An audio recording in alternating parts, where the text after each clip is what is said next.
Donc voilà. Ouais, parfait, c'est parti. Bonjour Eric. Bonjour. Très heureux de vous avoir aujourd'hui. Merci en dépit de votre emploi du temps très chargé. Ça me fait très plaisir de vous avoir aujourd'hui Moi aussi. sur Jobcast. Petit message d'abord pour adresser à tout le monde des remerciements.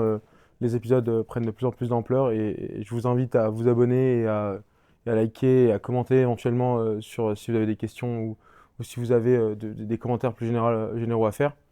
Ça nous aide vraiment à avoir des invités de plus en plus intéressants. Non pas que les invités présents ne sont pas intéressants, euh, mais ils ont chacun quelque chose à apporter de différent. Et plus on a de notoriété sur les réseaux, plus on est crédible auprès des personnes qu'on cherche à inviter. En tout cas, merci beaucoup Eric. Et est-ce que tu peux te présenter, nous dire dans quel état d'esprit tu étais quand tu avais 15, 16, 17 ans au lycée quel profil est-ce que tu avais? D'accord. Donc je m'appelle Eric Espérance et aujourd'hui en fait je suis partenaire en fait ou consultant dans un cabinet de conseil en stratégie qui s'appelle Roland Berger, de Brasilia d'origine allemande. Alors quand j'avais 15-16 ans, alors bon j'ai passé mon bac à 16 ans et je suis originaire de l'île de la Réunion. Donc et à 16 ans, je pense que je ne savais pas très bien en fait en quoi consistaient vraiment les études puisque je ne m'étais pas vraiment posé de questions. Jusque-là, j'ai passé mon bac et je suis arrivé en France. Mon intention première, en fait, c'était de devenir médecin. En fait, je voulais devenir neurochirurgien. Vous n'allez pas me croire, mais en fait, je me suis trompé d'entrée à l'université et je me suis retrouvé à l'université de sciences au lieu d'être en université de médecine. Et ensuite, bah, ça s'est déroulé. Je me suis fait porter comme ça, petit à petit. D'accord. Et Donc, tu voulais être médecin parce que tes parents étaient médecins aussi ou juste parce pas du tout, que... non, c'est quelque chose qui me passionnait. J'adorais disséquer, opérer. Alors, mon père était prof de sciences nat, hein, et oui, j'ai disséqué des souris, plein de petits animaux comme ça. J'adorais ça. Et j'étais plutôt bon, alors plutôt bon en sciences, hein, en sciences nat aussi, en physique aussi. Donc, ça, c'était plutôt ça. En fait, j'ai eu mon bac avec, juste avec ces matières, hein, les maths et la physique. Le reste m'intéressait pas tellement. Mais voilà, bon, j'ai eu cette chance-là. Et c'est ça, en fait, qui après m'a donné plusieurs possibilités. D'accord. Et t'envisageais uniquement la médecine ou tu t'avais d'autres idées Non. en tête, éventuellement faire une prépa ou autre Alors, la prépa, j'en avais entendu parler parce qu'en fait, j'avais mes copains de terminale qui préparaient, enfin, qui présentaient des dossiers, hein, dont certains ont été acceptés dans des prépas prestigieuses, hein. Alors, moi, la prépa, je savais pas trop ce que c'était. Et en fait, ce n'est que plus tard, enfin, presque à 2 mois de passer le bac, que je me suis aperçu qu'en fait, oui, il existait un monde où on faisait des prépas, c'est-à-dire des maths, de la physique, enfin, du français, etc., haute dose. Moi, pour l'instant, je ne connaissais pas vraiment ce sujet-là et je m'en étais pas particulièrement intéressé. Enfin, voilà. Et comment ça se passe à La Réunion? T'as passé le bac à La Réunion aussi? J'ai passé le bac à La Réunion et en fait, à La Réunion, à l'époque, il n'y avait pas beaucoup de possibilités de faire des études supérieures, hein. Donc, on était 90% à venir en ce qu'on appelle en métropole. Et donc, j'ai atterri à Montpellier, moi. J'ai essayé de viser je dirais une ville du sud pour pas être trop décalé par rapport au temps et avoir quand même mes 300 jours de soleil. Alors à Montpellier, on n'a pas 300 jours de soleil, mais c'est un peu ça l'idée. Et c'est comme ça que j'ai atterri donc à la fac de Montpellier en disant ben voilà, je vais faire médecine à Montpellier parce que d'autant qu'en plus c'était une fac assez reconnue en médecine. Donc je m'étais dit, j'ai bon sur toute la ligne. C'est vrai qu'il y a un gros contingent de médecins à Montpellier et encore aujourd'hui c'est une université qui est assez reconnue à ma connaissance. Et donc tu t'engages dans un cursus où tu fais plus ou moins des sciences, ça donne quoi finalement? Bah, en fait, ce n'est que quelques mois après m'être inscrit que me suis aperçu qu'en fait, je n'étais pas du tout en médecine et que je faisais en fait des sciences, quoi. Et donc j'étais dans à l'époque ça s'appelait un doc de sciences en fait, c'était 2 premières années, c'était sciences physiques. Alors moi ça m'allait bien, hein, sciences physiques, j'étais dans mon bain puisque, je vous ai dit c'était les matières où j'étais le plus fort. Bon, bah, ça s'est bien passé, hein, forcément. Ok. Et donc c'est au bout de 2 mois que tu te rends compte que t'es pas en médecine mais en sciences nat. Bah oui, parce que je me suis dit c'est bizarre, il n'y a pas de il n'y a pas de cours de médecine. Je- Mais on m'avait dit, Eric, ne t'inquiète pas, en fait, tu verras, la première année de médecine, en fait, le cursus, la sélection, c'est que sur les maths. Bon, on me dit, bah, c'est peut-être normal alors qu'il fasse des maths. Et Ok. puis après, j'ai compris que je m'étais complètement trompé. Ok, et donc attends, ça veut dire que tu t'es pas dit au bout de 2 mois, bah, peut-être que je vais me réorienter vers de la médecine, ou tu t'es dit finalement ça me plaît, je vais Bah, rester c'est là? trop tard, en fait. Ah, c'est trop tard, ok. Ah non, les inscriptions étaient fermées, c'est fini, hein. Donc je dis, bah, je vais faire ça un an. Et puis en fait, non. Enfin, après, j'ai bien aimé, hein. J'ai rencontré des copains, des copines. Bah, après, voilà, quoi. J'étais dans le flux, Ok. je dirais. Et qu'est-ce que tu décides de faire? Comment ça se passe la science nat? Est-ce que vous avez des spé et quelles sont les matières que tu étudies de manière plus générale? Alors, en fait, la première année à la fac, c'est assez général. Et donc, en fait, ce qui se passe, c'est que, il y a un processus de sélection naturelle. Il y a des gens, en fait, qui sont inscrits en fac de maths, etc. Mais ils ont un peu de difficultés. Donc, en fait, le premier trimestre, ça écrème, hein. Donc, à la fin du premier trimestre, il y a un tiers des gens qui sont partis. À la fin du deuxième trimestre, il y a plus de la moitié des gens qui sont partis. Et puis bah, voilà, on se présente aux partiels finaux. Et bon, on fait partie du petit tiers qui passe. Et puis les autres, ils repassent en septembre. C'est en deuxième année que les choses deviennent un peu plus intéressantes.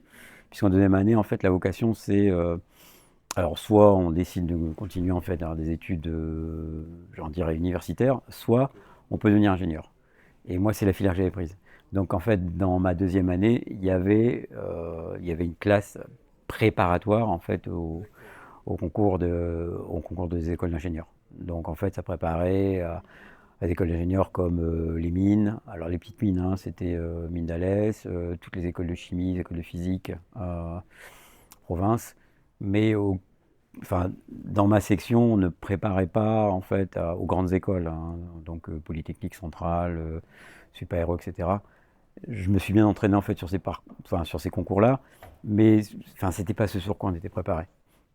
D'accord, ok. Donc voilà. Alors en deuxième année, ben, donc je m'étais inscrit à la section préparatoire. Euh, je dirais en fait, j'avais des cours un peu plus intenses, hein, sur les maths, la physique, la chimie, pour présenter les écoles d'ingénieurs, concours Ok. écoles Mais d'ingénieurs. pourquoi est-ce que vous n'aviez pas accès aux plus hautes écoles de concours? C'est juste que il n'y avait pas de Je sais pas qu'on place n'y avait pas. allouée Oui, ou... c'est pas.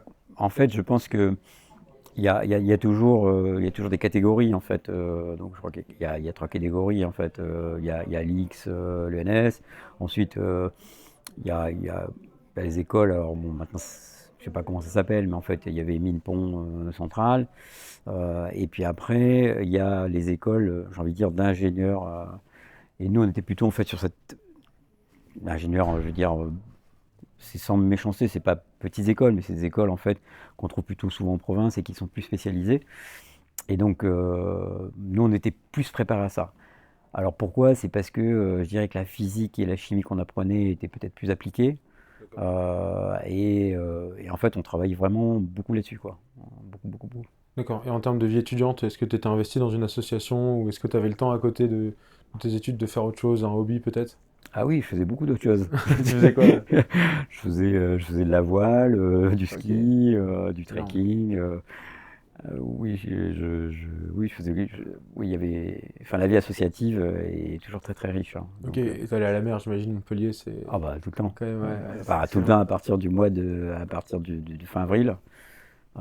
Oui, c'est un peu difficile de réviser, mais bon, après, voilà, il faut s'organiser autrement. Ouais, beaucoup de distractions, j'imagine, quand t'as la mer dans ta ville. Nous, ça n'est pas le cas à Paris, mais on trouve d'autres moyens de se distraire. Et donc, quand tu commences à préparer tes concours, t'es en mode 100% focus, je ne fais que ça, ou éventuellement tu t'envisages d'autres possibilités, tout comme la L3, j'imagine, ou peut-être que c'était pas les licences. Oui, il y avait la licence. Oui, alors bah, la licence, en fait, ça reste une option. Ok, C'est l'option, en fait, si on n'a pas les écoles d'ingé, quoi. ok. Mais la licence ne m'intéressait pas particulièrement parce qu'à l'époque, en fait, la voie universitaire, si on la prenait, on s'engageait et en fait, on devait aller jusqu'au doctorat pour avoir, pour avoir une chance, enfin, de marquer, j'ai envie de dire, enfin, sa vie professionnelle. Si on s'arrête en licence euh, ou même en maîtrise, en fait, c'est vraiment dommage. Parce qu'en fait, vous n'êtes plus qu'à un an de la transformation pour être bac plus 5, considéré comme ingénieur. La différence est notable sur la feuille de salaire à la fin et sur la mobilité qu'on pourra avoir. Donc ça, je l'ai quand même compris assez vite. Et c'est pour ça que j'ai préféré m'orienter vers des écoles d'ingénieurs plutôt que de prendre la filière universitaire. qui est, enfin, et je dirais, j'aurais pas du mal à la filière universitaire. C'est une école extrêmement dure. Je pense que c'est même plus dur que la prépa, l'universitaire. Je pourrais expliquer pourquoi. Mais donc pour expliquer ensuite comment je fonctionnais, en fait, moi j'allais en cours, etc. C'était assez rigolo, quoi. Donc, je ne séchais pas beaucoup de cours, mais où j'allais, je faisais des TD, etc. Par contre, quand arrivaient en fait les moments de préparation pour les concours, etc., là je passais en mode warrior. Et là c'était vraiment, enfin, c'était vraiment, je me levais, je bossais, je mettais une demi-heure pour manger et j'étais hyper, mais hyper concentré. C'est fou que tu aies cette maturité aussi tôt, alors que d'autant que tu as eu ton bac à 16 ans, ça veut dire qu'à 17 ans et demi, tu préparais déjà les concours pour les écoles d'ingé. Ouais, ouais. Alors je Du m'étais, tout. oui, oui, c'est ça, mais après, Faut c'est une savoir méthode. ce qu'on veut, bien sûr. Non, mais c'est une méthode comme une autre, hein. Après, moi, je me mettais dans ma bulle, généralement un mois avant, et puis voilà, j'avais des post-it partout. Euh, on rentrait dans ma chambre, c'était émaillé de post-it, il y en avait de partout. Il y en avait de partout, mais moi, ça m'allait bien, parce qu'en fait, ça me permettrait de nager dans mon univers, quoi. Et puis il y a une technique aussi de mémoire qui attribue à chaque endroit de la pièce, ton Exactement. esprit il attribue à chaque endroit de la pièce, je faisais pareil quand j'étais en prépa, quand je faisais des traductions des formules mathématiques, je savais quand j'allais vers la porte c'était le pivot de gauche, quand j'allais vers... C'est C'est assez drôle. c'est exactement ça. C'est assez drôle. D'accord, et donc une fois que tu as réussi les concours, t'es dans quel, est-ce que tu étais plutôt ambitieux, plutôt Alors, cohérent avec ce que tu visais? j'ai réussi des concours, en fait, j'ai réussi en fait, des concours d'école de chimie, donc je pouvais intégrer Bordeaux, Montpellier, qui sont des écoles de chimie assez, enfin, plutôt bien, hein. Mais j'avais posé en fait un dossier de candidature à une école d'ingénieurs à l'intérieur de l'université de Montpellier, D'accord, qui s'appelait à l'époque l'ISIM, qui aujourd'hui en fait fait partie du réseau Polytech. d'accord, ok. Et la chose intéressante, c'est que cette école-là offrait des cursus très particuliers, uniques, Ok. que je ne retrouvais pas dans les écoles de chimie. Donc en fait, il y avait un cursus sur la microélectronique, les matériaux, sur la programmation, sur l'eau. C'est tout des sujets, en fait, aujourd'hui ça paraît tellement évident, mais à l'époque c'était super nouveau. Il n'y avait aucun cursus qui vous formait sur l'eau, les technologies de l'eau, les technologies industrielles de l'eau, tout ce qui a trait à la réglementation de l'eau, le cycle de l'eau, etc. C'était vraiment très très pointu. Et je m'étais dit, tiens, c'est intéressant cette école. Et en fait, il y avait, voilà, il y avait 5 filières comme ça, qui étaient vraiment très axées en fait, sur des marchés et des industries très particulières. D'accord. Mais de pointe, mais vraiment de pointe. Donc ils étaient assez avant-gardistes sur le Ouais, cycle de l'eau, les traitements et tout. exactement. D'accord, ok. Et donc j'ai choisi cette école, bizarrement. Donc j'ai pas pris la chimie et j'ai pris en fait une école en fait spécialisée en matériaux. Parce que c'était les matériaux, c'était les matériaux d'avenir. On parlait beaucoup de composites à l'époque, on parlait de matériaux pour l'électronique. Aujourd'hui, l'arsenure de gallium, tout le monde trouve ça tout à fait normal. Moi, la première fois que j'ai entendu parler de l'arsenure de gallium, hein, on était en 83. Ok. C'était hyper, hyper nouveau, quoi. J'ai entendu parler de sol-gel, j'ai entendu parler de couches minces, de couches nanométriques, de trucs comme ça. Je me demandais, tiens, qu'est-ce qu'on pouvait faire avec ça? Aujourd'hui, ces choses-là paraissent tellement évidentes. Mais à l'époque, c'était super novateur, super D'accord. novateur. Et tu signes pour un cursus de combien d'années Ah bah 3 ans, ensuite? en Trois fait, ans, d'accord, ouais. ok. Donc t'as l'équivalent de ta prépa, et puis ensuite tu signes pour 3 ans. Ok. Et ça se passe comment? Est-ce que tu as des années de spécialisation, des stages, un voyage à l'étranger, un Erasmus? Alors, ouais, il y a une première année qui est assez générale, hein, donc on continue à faire des maths, mais cette fois-ci vraiment des maths appliquées. Ok, Donc on se bouffe la transformée de Fourier, de Laplace, enfin la ok, totale, quoi. ouais, ouais, On se les mange bien, parce que ça c'est vraiment appliqué aux sciences de l'ingénieur. d'accord. Euh, bon, le théorème de Fermat, on s'en fout, hein, donc on l'a oublié. Mais donc là, on est vraiment sur la science appliquée. Et en fait, le cursus est assez bien fait parce que en fait, les profs donnent des choses qui sont vraiment appliquées. Je me rappelle avoir utilisé la transformée de Fourier sur un amortisseur de voiture pour savoir un peu, tiens, qu'est-ce que ça dit, enfin, quelle performance il doit avoir, etc. Donc ça, c'était assez rigolo. Et puis, se passe comme ça en fait la première année. En fin de première année, donc on fait un stage d'ouvrier. Oui, bien sûr. Bon, stage ouvrier, On met les mains dans le cambouis. oui, c'est intéressant, voilà. Mais en fait, on découvre un peu le monde de l'entreprise, façon Oui, en bas de l'échelle, quoi, bien en bas de sûr. l'échelle, mais voilà. Après, en fait, on découvre ce que c'est que les relations humaines, les relations de pouvoir, ce que c'est que d'aller manger à la cantine et en fait de comprendre, tiens, il y a beaucoup de choses qui se disent là, et la machine à café, etc. Donc ça, c'est assez intéressant. Et puis ensuite, le stage était assez court, hein, ça dure 2 mois. Tu l'avais fait dans quelle industrie? Moi, je l'ai fait dans l'industrie. Euh, J'essaie de voir. Textile, c'est de la manutention. Non, non, non. Alors, qu'est-ce que j'avais fait? J'avais dû travailler dans un labo. Alors, je confonds avec le stage de deuxième année. J'ai travaillé sur des membranes résine échangeuses d'ions pour purifier l'eau. Alors, je faisais des expériences à longueur de journée. Et puis, voilà, je mesurais voilà, des pH, des machins, des trucs comme ça. Ok. Bon, super excitant, mais Ouais, bon. c'est très concret quand même. Ah C'est ouais, ouais, quand même, ouais, oui, il c'est fallait. super concret. Quand je transpose au stage que nous on a en école de commerce où on va plutôt faire de l'audit ou dans d'autres secteurs si on cherche à travailler dans du conseil en management ou la strat c'est un peu plus compliqué en stage mais c'est beaucoup plus théorique nos stages. J'ai l'impression que certains stages d'école d'ingé, euh, est-ce que c'est bien ou mal? Je sais pas. Je sais pas. Ce qui se passe, c'est que, en fait, on essaie de vous former au métier de l'ingénieur, et en fait, l'ingénieur, à un moment donné, il est là pour résoudre des problèmes, enfin, mécaniques, physiques, électriques, etc. Donc, il est intéressant de toucher la matière très vite. Après, l'audit, on en reparlera tout à l'heure, parce qu'après, on a évolué plus tard dans les différents métiers. L'audit a ceci d'intéressant, c'est que ça vous apprend la rigueur, travailler vite et avoir en fait des méthodes qui, qui sont taillées à rude épreuve, quoi. Donc je pense que dans chaque stage, ce qui compte, l'important c'est déjà en fait de se faire plaisir, de découvrir l'entreprise. Après le premier stage, généralement, c'est un premier contact. Donc bon, le deuxième commence à être un peu plus intéressant. Et le troisième, je trouve que là, on prend toute sa dimension en fait. On commence à vraiment comprendre en fait pourquoi on a été formé pendant 3 ans à ce métier-là. Et là, on commence à faire toute la connexion. Et là, c'est là qu'on commence à connecter tous les points. Et on se dit, ah ouais, je comprends pourquoi en fait j'ai commencé à apprendre ça après le bac. Et en fait, maintenant, je vois à quoi ça me sert, etc. Mais au début, honnêtement, avant la troisième année d'école d'ingénieur, je me suis demandé, mais pourquoi j'ai appris ces trucs-là, quoi. Ouais, bien sûr. Non, on m'avait dit la même chose. En prépa, on apprend des choses. On se dit, mais il n'y a aucun monde où je vais appliquer Non. l'intégrale de Gauss. Enfin, il y a des choses qui, a priori, paraissent peu pratiques, mais en fait, c'est plus un état d'esprit. C'est l'abstraction, la capacité d'être en Mm, de, de, de traiter plusieurs informations en même temps mm. et de les appliquer. D'accord, ok. Donc, tu as fait tes deux stages et ensuite, ça se passe comment? Donc là, tu es en deuxième année d'école d'ingé, deux stages en poche.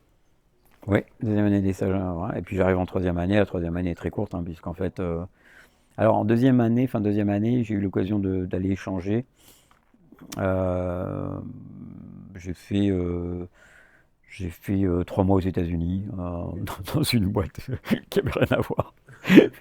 Mais en fait, c'était une boîte qui dirigeait des hôpitaux, ça s'appelait Humana Hospital. Elle était basée à Louisville, dans le Kentucky. C'est vraiment le cœur des États-Unis. Ouais. On mange du maïs et du poulet. Le Kentucky Fried Chicken, ça vient vraiment de là-bas. Et j'ai découvert les États-Unis. Et c'était très intéressant d'ailleurs. Et puis après, j'en ai profité pour faire un tour des États-Unis, bon, etc. Et puis je suis rentré. Troisième année, on fait 3 mois à l'école et après, on part. Et là, je me suis retrouvé en fait à Lannion, en Bretagne, pour travailler sur des fibres optiques, donc pour les réseaux de téléphonie, etc. Donc, mon sujet de stage, je me rappelle, en fait, c'était de comprendre le vieillissement de ces fameuses fibres optiques quand elles sont en fait dans l'eau, dans des milieux aqueux. Donc, c'est assez rigolo. Et donc, tu as pu mettre en pratique toutes les compétences que tu avais engrangées, les connaissances que tu avais engrangées en Ah école de oui, commerce, bien sûr. ça oui. Ok, Ça, oui, d'ailleurs, en fait, c'est un peu ce qui est demandé. C'est-à-dire qu'au-delà de faire son travail, où il faut faire des mesures, des choses comme ça, en fait, on vous demande de faire souvent une partie, ce qu'on appelle bibliographique, où il y a à peu près entre 30 et 40 pages de théorie, en fait, qui vont expliquer, en fait, pourquoi on trouve tel et tel phénomène. d'accord. Donc, c'est intéressant, hein, c'est ce qu'apprend finalement l'école d'ingénieur, c'est-à-dire, en fait, comment aller chercher une information qui au départ en fait est brute et assez théorique et comment est-ce qu'ensuite on arrive à la faire atterrir sur des problématiques ou des sujets très concrets, ce qui permet de comprendre un peu ce qui s'est passé. D'accord. Et en fait c'est ce pour qu'on est payé finalement. D'accord. Est-ce que toi, tu avais la volonté de peut-être éventuellement après refaire des études, faire une thèse, un doctorat, ou tu avais envie de pratique d'être sur le terrain? Alors j'avais envie de pratique, mais je trouvais que j'étais pas allé assez loin dans la compréhension des phénomènes physiques. J'étais vraiment très amoureux de la physique, hein. Vraiment c'était ma passion. Et ensuite en ayant fait les matériaux, j'étais très amoureux des matériaux. Il faut savoir en fait qu'il existe quatre matériaux. Là, sur la Terre, il n'y a que quatre matériaux en fait, hein. Il y a, il y a des métaux, il y a des polymères, il y a du verre, qui est un matériau très spécial, et puis il y a des céramiques. Et puis après, il existe d'autres matériaux, ce qu'on appelle les couches minces, etc., qu'on trouve en fait à l'électronique. C'est une cinquième catégorie de matériaux que j'ai découvert après. Et je voulais faire tous les matériaux.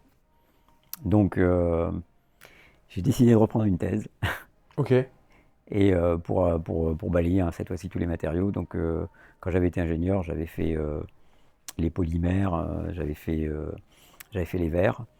Et ensuite, ben, dans ma thèse, j'ai fait de la céramique et j'ai fait des métaux. d'accord, d'accord. Et qu'est-ce qui t'a aussi mené à passer d'une formation purement technique dans le domaine de l'ingénierie à faire un MBA beaucoup plus orienté stratégie, marketing? Ça, c'est arrivé après. Alors, C'est encore après, ok. Ok, je d'ac- pensais que tu avais fait. Donc, tu as fini tes études, tu as fait la thèse, tu travaillais à côté et tu as réenchaîné avec un MBA. voilà. Ouais. Donc, en fait, j'ai fait ma thèse. Après ma thèse, bah, j'ai été embauché dans une société américaine qui s'appelle Corning, qui est spécialiste en fait des verres, des matériaux spéciaux, etc. Et là, j'ai fait 4 ans de carrière d'ingénieur, ingénieur chef de projet en fait. D'accord. Et il y a quelque chose qui m'a éveillé, je dirais. Alors, pour vraiment comprendre, en fait, je suis marié à une femme que j'ai connue à Saint-Étienne, puisque ma thèse, je l'ai fait à l'école des mines de Saint-Étienne, et après, j'ai fait un cursus à l'école des mines. Et donc, en fait, je suis, vous allez voir, donc triplement diplômé, donc ingénieur d'une école, ingénieur Polytech, ingénieur des mines, et puis aussi docteur des mines. Et puis après, j'ai fait un MBA, donc je suis MBA HEC. Donc j'ai 4 diplômes C'est en fait. impressionnant. Mais je me suis un peu perdu dans les études. Mais en fait, c'est pas ça. J'insiste sur le fait que ma femme, en fait, elle a fait une école de commerce. Et je voyais que quand elle me parlait de choses, en fait, il y a quelque chose que j'arrivais pas à comprendre.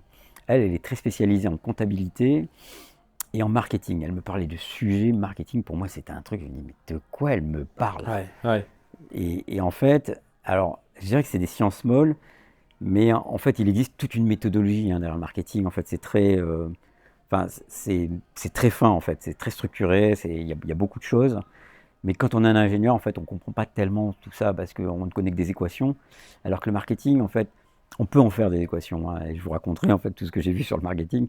Mais il y a quelque chose enfin, qui arrive avant, en fait, qui touche de l'humain et qui touche du groupe, de groupes de gens, leur comportement, leur behavior, leurs inflexions, ce qu'ils aiment pas. Et en fait, comprendre ça, c'est ce qui vous permet ensuite de comprendre comment vous allez vendre un produit et ensuite vous allez le décliner avec les 5P, etc. Donc, et elle me parlait de choses que je ne comprenais pas. Et un jour, ce qui m'était arrivé à Corning, j'ai fait une étude sur les fibres optiques en fait, et en fait pourquoi elles cassaient et pourquoi elles cassaient pas. J'étais allé très loin là-dedans parce qu'en fait j'étais expert de la mécanique de la rupture. Moi j'ai fait ma thèse sur la mécanique de la rupture, pas la mécanique des matériaux, la mécanique de la rupture. Quand est-ce qu'un matériau casse et comment est-ce qu'il se casse? D'accord. Et donc j'étais allé assez loin, hein. J'ai utilisé des équations assez poussées. Par exemple, j'ai utilisé transformer de la place, j'ai utilisé les statistiques de Webu, enfin des trucs hyper poussés. Et malgré tous mes calculs, je suis arrivé à démontrer qu'en fait, une fibre qu'on avait construite en fait, elle ne tiendrait pas 25 ans, puisque à l'époque, il fallait faire des fibres sous-marines, il fallait qu'on puisse garantir que si on les met sous l'eau, à, euh, à 2000 km ou à 6000 km de profondeur, eh ben, elles ne vont pas casser avant 25 ans. Et j'avais mes tartines de calcul qui expliquaient ça. Jusqu'à expliquer, ben voilà, cette fibre-là et tout ce qu'on a fait là, ça ne tiendra pas 25 ans, ça tiendra au mieux 12 ans, etc. Et donc, en fait, il faut prévoir un autre design. Et bien, malgré tout ça, on n'a pas appliqué ma recommandation. Et là, je me suis dit, il y a un truc qui ne va pas là. La science dit ça, les équations disent ça, j'ai fait tous les trucs et normalement, la suite logique, c'est ça. Mais pourquoi ils n'ont pas accepté Et pourquoi ils n'ont pas accepté? Et je me D'accord, suis dit ouais. exactement ça. Il doit y avoir un pan de la réalité que je n'arrive pas à prendre, que je n'arrive pas à voir, où je dois être complètement aveugle. Il y a un truc que j'arrive pas à comprendre. Et ça, c'est ma femme en fait qui m'a commencé à expliquer qu'en fait, il existe tout un ensemble d'équations qui ne sont pas du tout scientifiques, qui sont des équations économiques. Arrêter cette fibre nécessitait en fait de fermer une usine. C'est-à-dire qu'il fallait mettre au tapis 70 millions d'investissements et virer à peu près 200 personnes. D'accord. Et là, je me suis dit, voilà, il y a un petit truc que j'ai pas compris. Alors, je vous dis ça, mais là, c'est quelques années après que j'ai commencé à comprendre ça. Mais à l'époque, je comprenais vraiment pas, quoi. Et donc, j'étais allé voir le patron du patron. J'étais même monté au CEO, j'étais même allé aux États-Unis, on m'avait payé l'avion. J'avais rencontré un premier expert, etc. C'est un truc de fou, hein, vraiment. J'ai rencontré le monsieur Houghton, qui dirige la boîte, qui faisait à l'époque 4 milliards de dollars, hein, quand même. Et j'ai parlé, j'ai dit, mais je vous dis que ça va marche casser. pas, ce truc. Bon, j'ai tenu 10 minutes. Il a été très poli, il m'a dit merci beaucoup, monsieur Espérance. Mais ça n'a pas changé. Donc voilà, donc Ok. je n'arrivais pas à comprendre certaines réalités, parce qu'en fait, le monde est beaucoup plus large. Donc il y a l'aspect humain dont on a vu tout à l'heure, dont on a parlé tout à l'heure. Il y a l'aspect, je dirais, scientifique, technique, physique, mais il y a aussi en fait l'aspect économique. Voilà, et puis en fait, il y a plusieurs aspects. Et donc là, je me suis dit, bah, il me manque quelque chose. J'ai pas tout compris. Et c'est là, en fait, que j'ai décidé de faire un billet. D'accord. Et donc, voilà, donc, bah, j'ai passé le GMAT, voilà, etc. Et donc, Mais ça se passe comment pour passer le MBA tu dois repasser un examen parce que c'est un GMAT plus TOEFL, non? Un truc comme ça? bon, le TOEFL, c'est assez facile, hein, il faut savoir Ouais, parler anglais. Hein, donc, ok. quand on a fait, quand on a Oui, fait bien 6 sûr, mois aux mental. États-Unis, on y arrive. Ouais, c'est ça. C'est pas super compliqué. Ok. Non, le GMAT, si on est anglais, c'est bien. Il y a deux parties, en fait. Il y a une partie quantitative.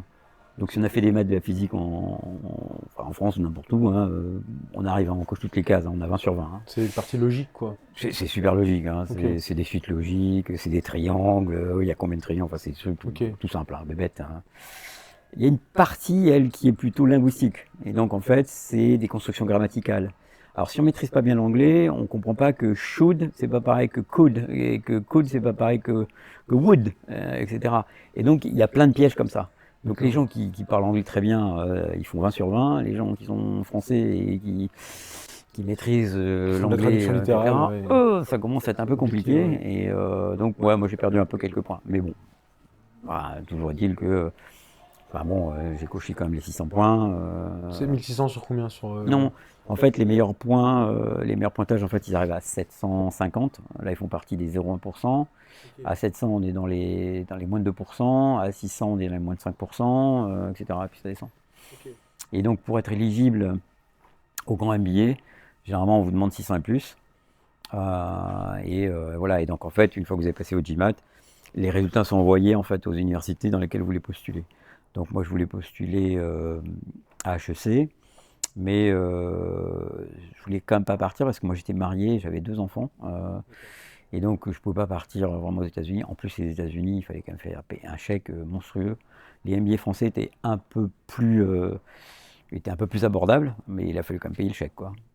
Et donc pendant 18 mois, vous avez pas de salaire. Ça coûte combien un MBA? C'est pas la boîte qui paye normalement les MBA? Oui, bah, alors la boîte peut payer le MBA, mais généralement la contrepartie, c'est que vous restez. Alors, généralement, on peut demander à ce que la boîte paye. Alors, ce qu'elle fait, généralement, c'est qu'elle paye une partie du MBA elle vous fait signer un contrat comme quoi vous allez rester au moins 3 ans. Moi, j'ai eu une partie qui était payée, c'est vrai, hein, je ne vais pas mentir. Corning m'a payé le MBA et ensuite m'a demandé en contrepartie de rester. Ce que je n'ai pas fait finalement. J'ai trouvé une autre entreprise qui m'a racheté en fait les droits payés et avec lesquels j'ai pu rembourser Corning. Donc en fait, j'expliquerai en fait, j'ai signé et en arrivant dans l'entreprise, ils m'ont payé ce qu'on appelle un sign-on bonus, donc un bonus de bienvenue qui faisait à l'époque, c'était en francs, mais c'était 70 000 francs, ça rembourse à peu près un tiers Ok. du package. Du package, ouais. Bon, à l'époque, ça fait 12 000 euros. Mais de l'époque, ça correspond grosso modo à 40 000 euros, quoi, à peu près, hein. Ah ouais, quand même. Ouais, Ok, ouais, ouais. ouais. Non, Surtout non, c'était sympa, hein. en pouvoir d'achat, Ouais, c'était, ouais, ouais, ça c'est doit être sympa. énorme. Donc, Ok. mon sujet, c'est simplement de vous dire, si vous voulez faire un billet, d'abord, préparez votre GMAT. Si vous n'avez pas 600, vous aurez des MBA, euh, enfin de deuxième division, je dirais. Mais enfin, sans méchanceté. Pourquoi première division ou deuxième division? C'est en fait le salaire de sortie. Moi, je suis rentré dans un billet, quand je suis sorti, je fais x2 sur mon salaire. Ah. Oui, donc ça vaut le coup d'investir parce qu'en fait, c'est un investissement. Et quand vous ressortez, en fait, en 3 ans, vous avez déjà remboursé tout, hein. Et vous voyez, moi, j'ai même remboursé un peu avant parce que vous pouvez demander à avoir un sign-on bonus. Il y a certaines entreprises qui le font parce qu'elles savent que votre billet, vous ne l'avez pas payé tout seul, quoi. Il y a une boîte qui a payé et donc, en fait, c'est de bon ton de rembourser la boîte qui vous a payé puisqu'en fait, vous leur dites au revoir alors qu'en fait, vous aviez normalement signé de rester 3 ans. Mais qu'est-ce qu'on apprend qui a autant de valeur ajoutée en MBA pour doubler, tripler son salaire dans les années qui suivent? Alors, on apprend quand même beaucoup de choses. Toute la Ok, partie ingénieur, c'était fait. On apprend quand même beaucoup de choses qui ne sont pas ingénieurs. ok, On apprend de la finance, comment en fait, comment piloter une entreprise. En fait, qu'est-ce qui fait sa valeur? C'est-à-dire, aujourd'hui, moi, je vais dans une entreprise et on me dit, enfin, maintenant, c'est mon métier. On me dit, mais qu'est-ce qu'elle vaut cette entreprise? C'est-à-dire, combien je dois l'acheter? Bah, c'est quand même une question bizarre, ça, non? Vous ouais, êtes ingénieur, vous dites est-ce que ce pont va tenir? Sachez répondre. Mais attends, que vaut l'entreprise? Bah, ingénieur, il ne sait pas répondre. Enfin, c'est compliqué pour lui. Et en fait, vous basculez en fait dans un univers qu'on appelle financier. Et là, vous allez découvrir en fait ce que c'est qu'une marge opérationnelle, ce que c'est qu'un free cash flow, ce que c'est qu'un retour sur investissement. Il y a différentes façons de le calculer. Qu'est-ce que c'est qu'un un rendement d'investissement, ce qu'on appelle un ROCE. Derrière, il y a plein de méthodes comptables, ou pas comptables hein, d'ailleurs, mais qui sont plutôt des méthodes financières.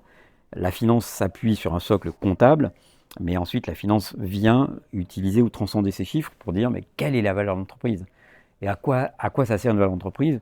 Bah, je pense que vous tous, nous tous, hein, on a fait l'expérience d'une valeur d'entreprise. Peut-être que certains d'entre nous ont acheté des actions, voilà, mais dites-vous que quand vous achetez une action, vous devenez propriétaire d'une partie de l'entreprise, et ce que vous faites, c'est ni plus ni moins, vous dites cette entreprise, elle vaut tant, et je suis prêt à l'acheter, et vous avez une chance inouïe, c'est qu'en fait, au CAC 40, on achète et on vend des bouts d'entreprise tous les jours. Et moi, il m'est arrivé, en fait, d'être approché par des amis qui m'ont dit, Eric, je suis en train de monter une entreprise, je suis en train de faire une start-up, tu veux mettre un petit peu d'argent dedans, en fait, ce qu'on appelle du love money. Et je regarde un peu le truc et je dis, bah non, j'en mets pas ou j'en mets. Et en fait, je le fais sur quoi? Je regarde le business plan et je fais ensuite mes propres calculs. Voilà, et donc tout ça, c'est ce que le MBA m'a apporté. Le MBA m'a apporté aussi d'autres choses sur la science des organisations. Quand je vais dans une entreprise maintenant, on me dit, bon ben voilà, voilà notre organisation, qu'est-ce que vous en pensez? Qu'est-ce qu'on pourrait faire pour travailler de façon plus efficace, pour être plus orienté marché, plus orienté technologie, plus orienté, etc.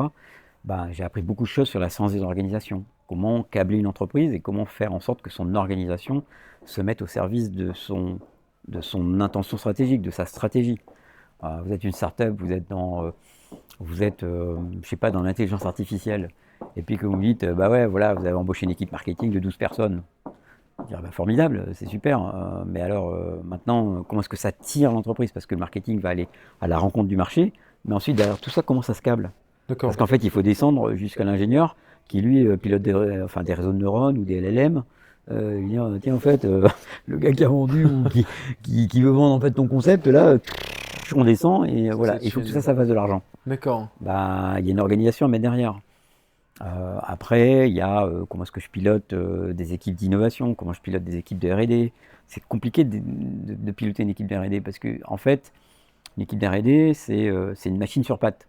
Vous voyez pas ce qui se passe dans sa tête. Et pourtant, en fait, ces neurones, en fait, génèrent des idées. Ces idées, si on fait rien, bah, ça tombe sur la table. Mais si on fait quelque chose, ça a de la valeur. Et ensuite, ça passe à travers tout un processus qui fait que petit à petit, on va acheter des couches de valeur. Et puis, ça va donner un produit, une offre, un service. Comment est-ce qu'on fait tout ça, en fait? C'est ce que le MBA m'a appris. D'accord, Puis des il m'a rencontres appris à aussi travailler avec les peut-être. autres aussi. Ouais, bien sûr, des rencontres avec des Indiens, des Chinois, des, Exactement. des Européens. Et tu trouves que c'est quoi la valeur ajoutée de ces gens que tu rencontres en MBA? Alors, la valeur du MBA. Je vais parler ensuite de la valeur des gens que je rencontre en MBA. La valeur d'un MBA, c'est d'abord un nom. On va pas se tromper, hein. Bien sûr. HEC, c'est un joli nom. INSEAD, c'est un joli nom. Après, moi, HEC, je sais pas, j'ai eu la chance de faire un double MBA. C'est-à-dire que j'ai pu échanger avec un autre MBA qui s'appelle Kellogg aux États-Unis. C'est Northwestern. Alors pourquoi j'ai fait ça? Parce que je vous rappelle que ma femme avait fait du marketing. Elle m'avait donné un bouquin qui s'appelle Kotler et Dubois. Et j'ai eu la chance d'avoir en fait Dubois comme professeur marketing à HEC et j'ai eu Kotler. J'ai eu Kotler aux États-Unis et j'ai eu vraiment la chance d'avoir ces deux profs. Donc Ok, voilà, en fait, donc, généralement quand on dit Kellogg et HEC, c'est vraiment des super marques. Mais donc aux États-Unis, vous avez Stanford, vous avez Harvard aussi, j'imagine. Harvard. La meilleure université en termes de finances, c'est euh, Il y a bon, MIT, peut-être Berkeley, non, Berkeley, c'est Yale, plutôt sur les technologies. Euh, Il y a, il y a, il peut-être y a Yale, à Chicago, ouais. Chicago University. Non, mais la meilleure, en fait, bon, ça me reviendra. Mais donc, en fait, ces MBA-là vous permettent, en sortant, d'avoir en fait des salaires. Généralement, vous pouvez aller dans l'investment banking ou dans le consulting, etc. Aux États-Unis, quand on sort de MBA, le salaire de base c'est 70 000 dollars minimum. D'accord.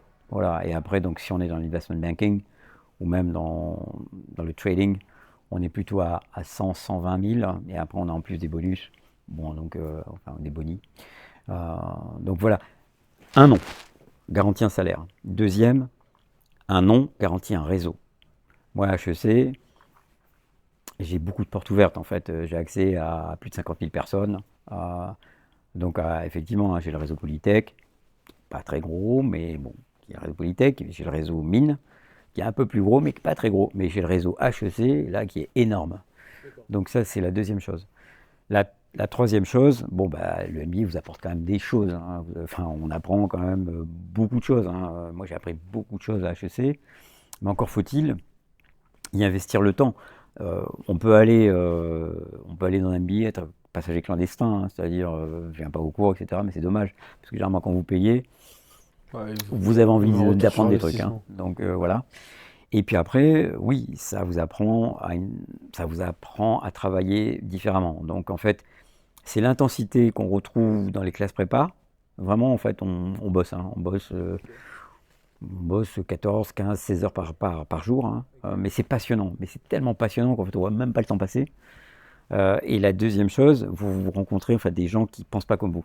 Donc moi, ingénieur, je rencontrais des gens qui avaient fait de la finance, ou je rencontrais des gens qui avaient fait des écoles de commerce, ou qui étaient dans les human resources. Le principe du MBA, c'est que vous rencontrez des gens qui ont déjà fait en fait qui ont déjà une expérience professionnelle, parce que c'est eux qui vous apportent quand même beaucoup de choses. Donc on fait des études de cas, beaucoup d'études de cas, et donc on apprend de ses pairs.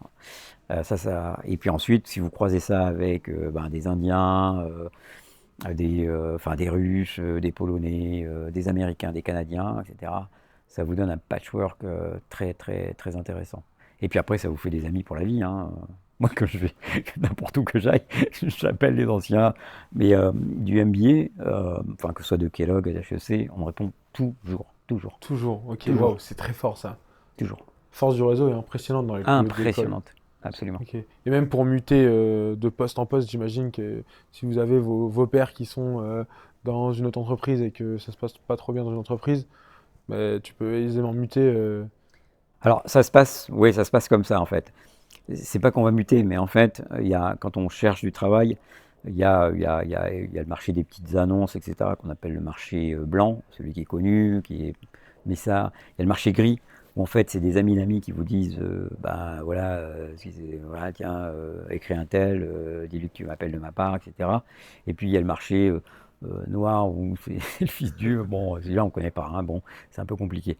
Marché noir c'est grosso modo 10%, le marché blanc c'est 20-30%, mais vous voyez tout ce qui reste au milieu c'est le marché gris.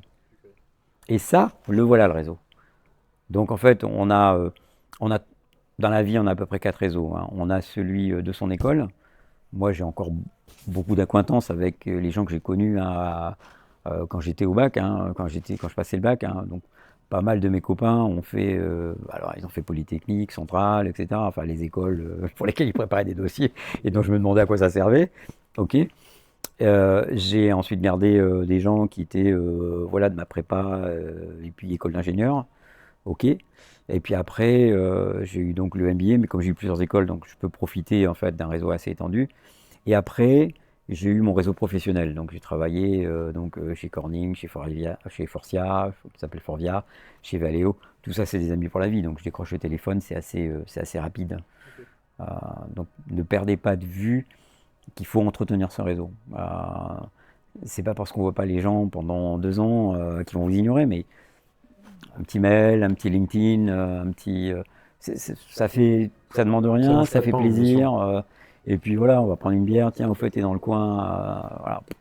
Et Mhm. c'est vraiment important.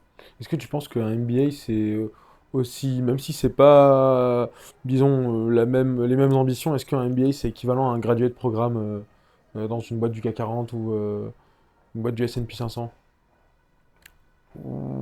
Alors, le graduate programme a tous les éléments du MBA. Ça, c'est vrai, on ne va pas se mentir.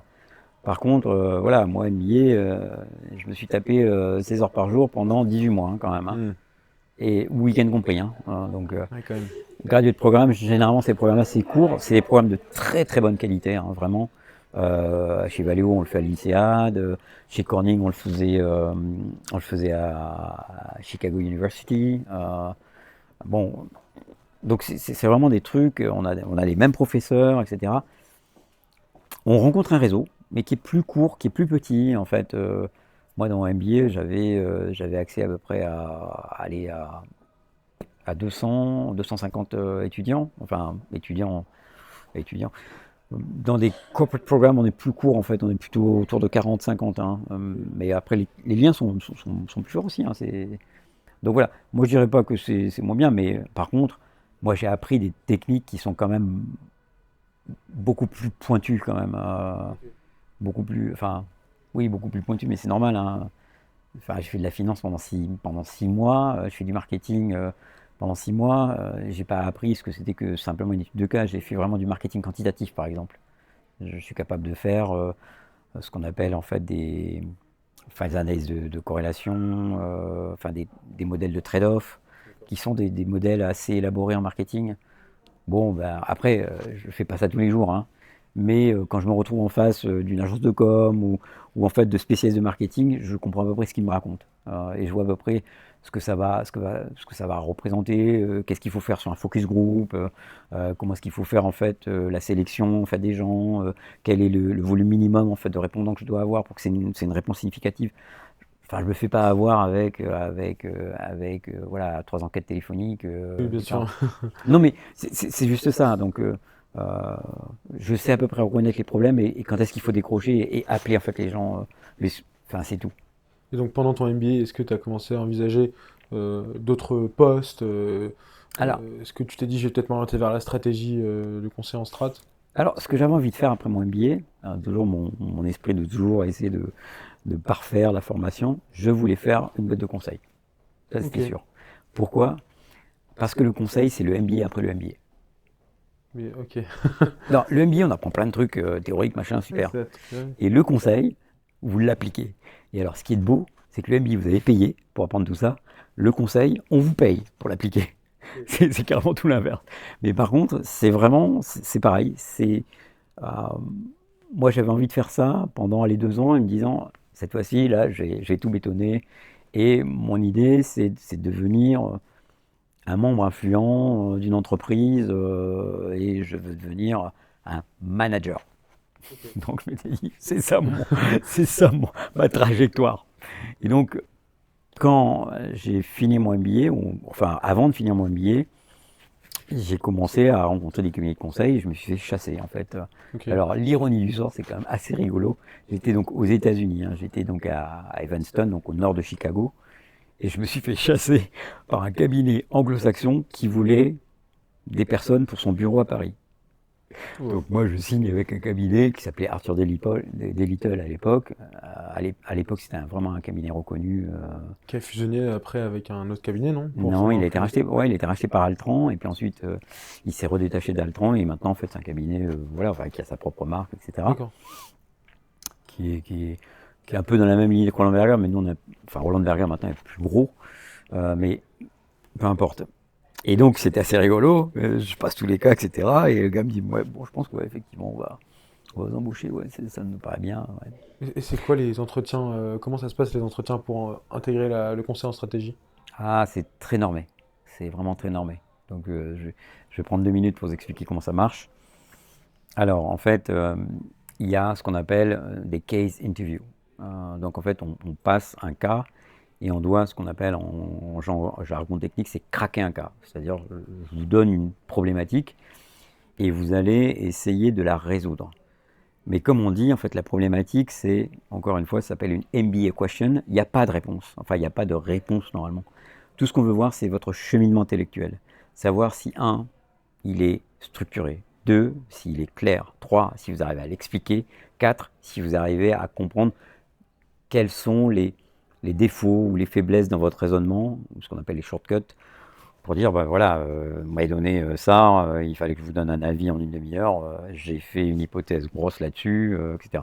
Donc voilà, pour faire ça, il n'y a pas de secret, c'est de l'entraînement. Il faut s'entraîner, il faut s'entraîner. Soit c'est du bachotage, mais c'est pas du bachotage dans le sens où je prends un livre et puis je regarde, je m'entraîne, etc. Non, c'est de l'interaction avec de l'humain. C'est-à-dire, je connais beaucoup de gens qui sont super forts devant un ordinateur, qui arrivent à craquer un cas, mais quand ils sont devant l'humain, et c'est ça qui est jugé, c'est votre capacité à regarder les gens en face, votre capacité à vous dire tiens, mais là, je suis pas sûr de moi, mais attends, je commence à avoir le regard fuyant, etc. Parce que la personne qui est en face de vous le détecte. Et là, elle va appuyer là où ça fait mal. Parce qu'en fait, c'est ça quand même le jeu du conseil.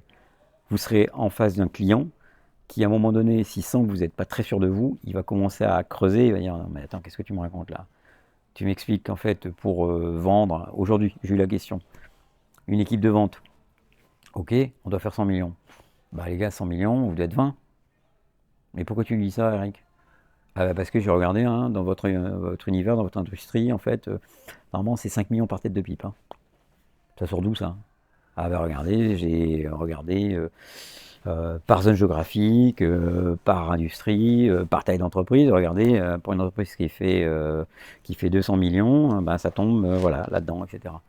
Bon, bah, pour pouvoir faire ça, je suis capable de regarder les gens dans les yeux.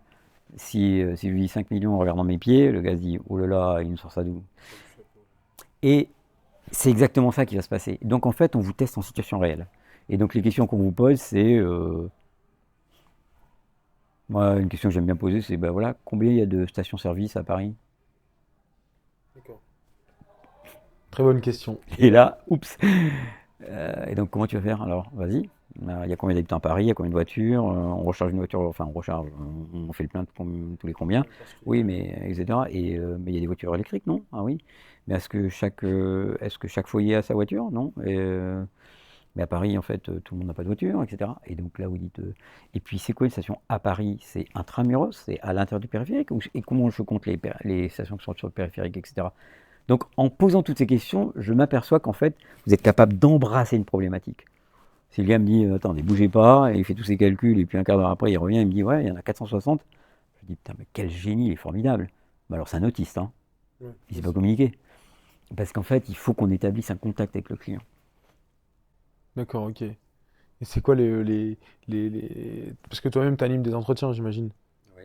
Ok, et c'est quoi, disons, les cas les plus fous que tu as eu est-ce que tu as des gens brillants, brillantissimes qui arrivent à te dire c'est pile ça et qui sont en même temps de très bons communicants, ou la grande majorité des cas, c'est des gens qui problématisent devant toi en direct? Les meilleurs sont des gens qui arrivent à problématiser, c'est-à-dire à poser la problématique et à me poser les questions qui vont bien. Parce que, évidemment, quand je dis ça, on est cabine, vous n'avez aucune foutue idée de quelle est la citerne moyenne, etc. Je m'attends à ce que vous me posiez des questions. Et il faudra que les poser en temps voulu. Et il faut que ça suive un cheminement. Et donc, il y a des gens qui sont très forts, en fait, à expliquer, voilà mon raisonnement, et voilà, en fait, les endroits où j'ai besoin d'informations. Et devinez quoi? Les ingénieurs, ils arrivent vraiment à expliquer ça, en fait, dans une façon très logique, parce qu'ils arrivent à couper la problématique en petits morceaux, sur lesquels j'arrive à retrouver une façon de penser. Alors, les écoles de commerce aussi arrivent à faire ça. Mais souvent, c'est un peu plus, je dirais, c'est un peu plus large au départ, c'est un peu plus intuitif, et en fait, ils arrivent à développer quelque chose qui est assez magique pour moi, hein. En me posant des questions et en voyant ma réaction, ils arrivent à comprendre qu'en fait, il faut arrêter cette branche-là, et il faut passer sur une autre, etc. Ils ont une intelligence émotionnelle qui est juste phénoménale, que moi je ne connais pas, ou en tout cas sur lequel je suis un tout petit peu en retard, alors que j'ai acquise petit à petit au fil des années. Mais de voir quelqu'un qui a 24 ans et qui a cette maturité émotionnelle, parfois je suis assez bluffé. À côté de ça, bon, il y a des gens qui ont une puissance en fait, de raisonnement et qui arrivent à embrasser toutes les ramifications d'une problématique d'un seul coup et qui arrivent ensuite à faire avec des règles de trois en disant non, mais ça là j'oublie, etc. Ça aussi c'est impressionnant. Donc des gens qui sont capables de faire ça en live, moi ça m'impressionne. Des gens qui arrivent à être assez humbles et dire bon ben là écoutez je sais pas, qu'est-ce que vous en pensez, etc. Je trouve ça serait bien. Et moi ce que je mesure souvent en fait c'est cette espèce de maturité en fait. C'est de voir si les gens sont finalement assez honnêtes avec moi pour me dire bah là je sais pas, là je vais prendre comme ça et voilà. Et je regarde en fait finalement à travers leur raisonnement en fait la pureté de leur âme quoi. Je me dire mais est-ce que voilà, j'aurais envie de travailler avec lui parce que finalement, il fait pas du bullshit et il essaie de rester lui-même finalement, et j'aurais envie de travailler avec lui Ok, il y a quand ou même elle. beaucoup de fit, quoi. Nonobstant, il y a Il y a beaucoup de beaucoup de fit. fit. Et il y a un deuxième type d'entretien qui est celui-là, fit only. 100%, ok. Et donc là, on va pas vous poser de cas, et on va simplement dire tiens, qu'est-ce que tu aimes faire dans la vie, etc. Le fit interview est souvent beaucoup plus, Déterminant. non, beaucoup plus compliqué à gérer. D'accord, ok. Je vais vous faire un essai, vous allez voir. C'est quoi vos trois qualités principales? Ah ouais, Assidu, à l'écoute, et puis d'accord. altruiste. Altruiste, d'accord. Citez-moi une situation où vous avez été altruiste, hein. J'ai développé un réseau de fiches à 10 euros pour les étudiants en classe préparatoire D'accord. en banlieue. Et ça a apporté quoi? Concrètement, une amélioration de leurs notes en culture générale, par exemple. D'accord. Et alors, ils sont venus vous voir pour dire comment ça s'est passé? J'ai Comment demandé un feedback. vous avez? Demandé un feedback. Et alors, vous l'avez eu comment en fait? Vous avez fait ça sur Internet? Vous avez fait ça comment? Via les notes de concours qui m'ont envoyé eux-mêmes. D'accord. Il y a eu beaucoup de gens qui ont répondu? 30%, entre 30 et 40%. Voilà, super. Donc, vous voyez, j'ai commencé par une question qui paraissait anodine. Et à un moment donné, j'ai accroché sur une des qualités que vous avez projetées, en disant, bah, tiens, c'est ça. Et maintenant, je vais regarder si elle est véridique. Et donc, la chose que vous avez faite, vous avez dit je. Donc ça, c'est bien. C'est pas on, c'est pas moi. J'ai fait ça. Ensuite, j'ai testé ça à l'aune de une valeur ajoutée. C'est-à-dire que moi aussi, hein, moi aussi, j'ai fait des choses. Hein. J'ai pas un tableau rouge. Super. Et c'est quoi la valeur ajoutée? Non, il y a une valeur ajoutée pour quelqu'un. Donc je me dis, il se soucie d'un client. Et puis après, j'ai vérifié si vous aviez fait la boucle de retour et demandé s'il y a eu un feedback. Et il m'a dit voilà. Et donc là, tac, vous cochez toutes les cases. Donc vous n'êtes pas tombé dans le piège. Mais les fit interviews sont souvent comme ça, et ils sont un peu plus compliqués à gérer. Parce qu'on a envie tous de dire, allez, puis j'aurais pu prendre un inverse, c'est quoi vos trois défauts? Alors, je suis un peu perfectionniste, etc. Oui, d'accord. Ouais. Allez, dites-moi le perfectionniste. En quoi vous êtes perfectionniste? Et là, je peux vous prendre, et là, je vous amène à un endroit où vous n'auriez pas voulu aller. Ouais. Donc, les fit interviews sont souvent un petit peu plus compliqués, et il y a une partie dans le fit interview où ça s'arrête, et je vous réponds, vous avez des questions pour moi? Et là, Ok. vous avez intérêt à travailler. Si vous me posez la question, oui, alors Roland Berger à Paris, c'est quoi le chiffre d'affaires? Je me dirais, il est bien gentil celui-là. Mais il est pas renseigné. Mais il avait qu'à aller sur Internet, quoi. Pourquoi il me pose cette question idiote là? Bien sûr. Ou alors, oui, j'ai appris que vous étiez européen, mais ça se traduit comment? Bon, ok. Alors lui, il allait sur Internet, c'est sympa. Non, moi j'ai envie de dire, alors il y a la question qui paraît sympa, alors racontez-moi votre parcours et qu'est-ce que vous aimez dans votre métier? Bon, ok, t'es gentil. Non, moi j'ai envie de dire, bah, j'ai lu là récemment que vous avez une ambition en fait de doubler le chiffre d'affaires. Mais vous avez l'intention de le faire quand et sur quel axe vous allez en fait investir? Là, je me dis, waouh, il y a quelqu'un qui pense un peu business là. Ok, Ça me met un peu sur le grill. Voilà. d'accord, ok. Et c'est quoi le vivier de recrutement, disons, des cabinets de conseil en stratégie, et puis plus notamment peut-être Roland Berger? Alors, tous les cabinets vous diront qu'en fait, il n'y a pas de règles, etc. Et c'est vrai, dans l'absolu, si lors d'un recrutement, je trouve quelqu'un d'unique, qui a une épaisseur en fait, c'est quelqu'un qui est véridique, avec qui j'ai envie de travailler, qui réfléchit bien, etc., mais bien sûr que je vais le prendre. Et il aura fait une école ou une université, un parcours un peu atypique, bien sûr qu'on le prendra. Mais soyons honnêtes, ça n'arrive que 5% des fois. D'accord? 95%, on ne prend pas trop de risques. Et en fait, on a un processus je dirais, de funneling, en fait, d'entonnoir, qui font que, voilà, bon, on va partir des écoles de groupe A, et puis des écoles de commerce de groupe A. Donc, bon, on prend les 3 parisiennes, hein. Ensuite, on étend, nous chez Berger, on étend en fait aux 5 premières, donc on étend jusqu'à les 3 parisiennes, hein, donc HEC, SEC, CP. On étend alors à EDEC et EM Lyon. Voilà, donc ça c'est commerce. Et sur les écoles d'ingé, bon, bah, c'est Polytechnique, Centrale, Mines, Pont, Supélec, Subtélécom, Supaéro. Supaéro bizarre, mais oui, Supaéro, ouais. Alors celle-là, oui. Arts et métiers, voilà, ça c'est assez classique, mais j'ai déjà trouvé de l'INSA, INSA Lyon, il y a Chimie Paris, enfin, etc. Donc il y a, je dirais que les premières que j'ai citées, généralement ça représente à peu près 50% des gens qu'on va embaucher, les 5% qui sont un peu atypiques et un peu uniques, et ensuite 45%, il y a des gens qui ont des parcours, enfin de bonnes écoles d'ingénieurs, mais voilà. D'accord, qui arrivent en cours de route, qui ont de l'expérience déjà engrangée Mhm. dans d'autres groupes, quoi. Oui, non, non, non. Pas forcément, ok.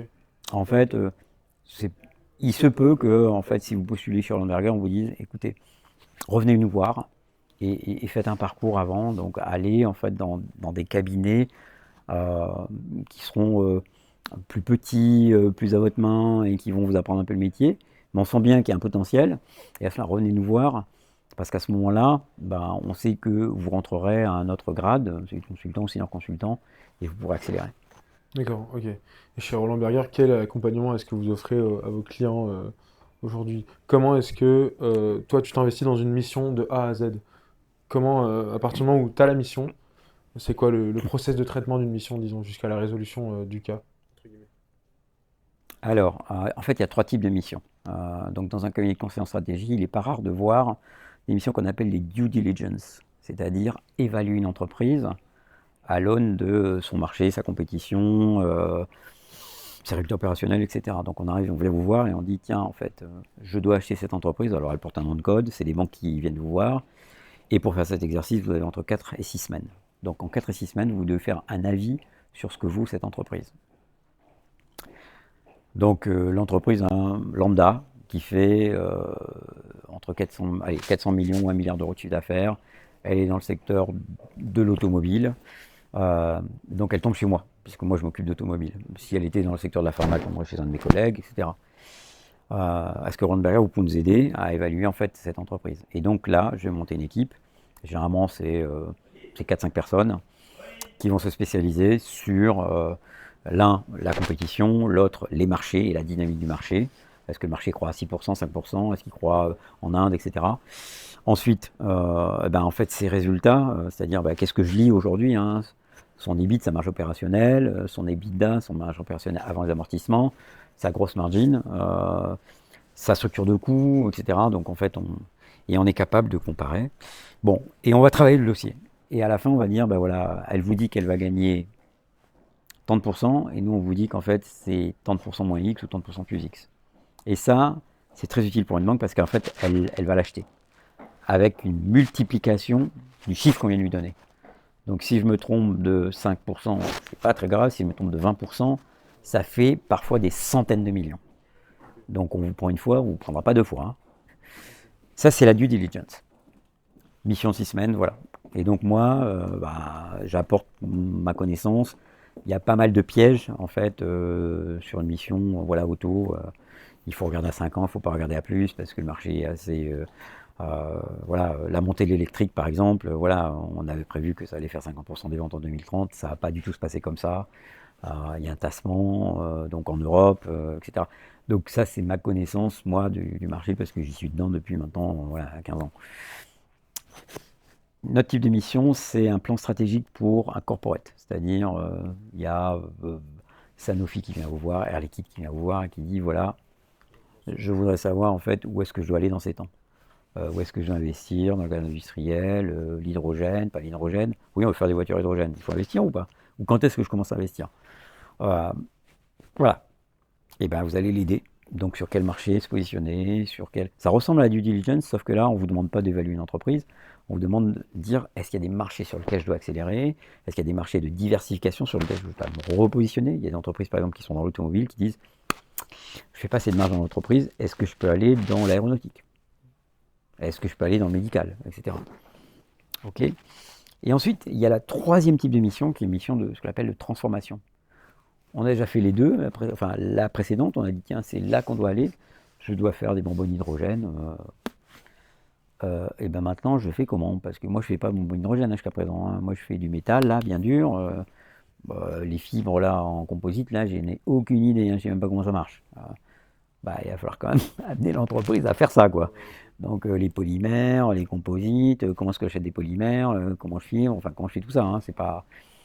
Et c'est pareil, hein, tout à l'heure, l'entreprise qui faisait des choses pour l'automobile, on a dit, tiens, tu vas aller dans le médical. C'est un peu compliqué quand même, hein. Il y a toutes les certifications, toutes les normes, enfin, les marchés, l'accès au marché, etc., qui est différent. Donc, on va transformer l'entreprise, et c'est les mêmes personnes qu'on va essayer d'entraîner, de motiver, on va faire recruter en fait des gens, etc. Et il faut amener l'entreprise à se transformer. Ça, généralement, c'est des choses qui sont assez longues et qui durent entre 6 mois et 1 an parfois. D'accord. D'accord. Et une mission moyenne, elle est rémunérée combien par le cabinet? Enfin, les consultants sur place, parce qu'il doit y avoir 5 consultants de ce que j'ai compris.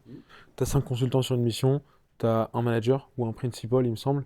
Manager Puis après, principal, tu as ouais. Et t'as puis des il y a un partenaires. partenaire. Ouais, voilà, à Ok. peu près, il y a souvent une espèce de pyramide. Ok. Et une mission, généralement, une mission, ça coûte combien à l'entreprise de demander La mission, en fait, typique, là, tout à l'heure, dont je parlais, 6 semaines, 6 semaines de mission, on est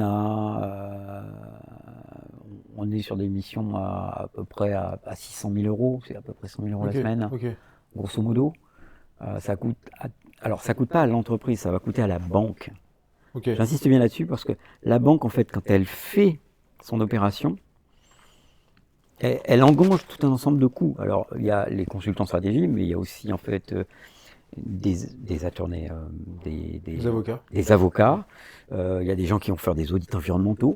Il y a des gens qui vont faire, tu parlais d'audit tout à l'heure, en fait, il y a des gens qui vont faire des audits comptables, etc. Donc il y a plein de conseils et chacun paye. Et ça fait partie d'un package qui constitue en fait les coûts d'acquisition et qui seront dans l'enveloppe d'acquisition. C'est-à-dire que quelqu'un va acheter cette entreprise, va l'acheter 200 millions, et va l'acheter 200 millions plus X, la commission de la banque, plus ce qu'elle coûte. Alors pourquoi je dis ça? En fait, c'est pas très important parce que ça, ce coût-là, il est ensuite amorti dans ce qu'on appelle le goodwill. Oui. Donc, maintenant, si on est dans une corporate, là, il n'y a pas d'amortissement de goodwill.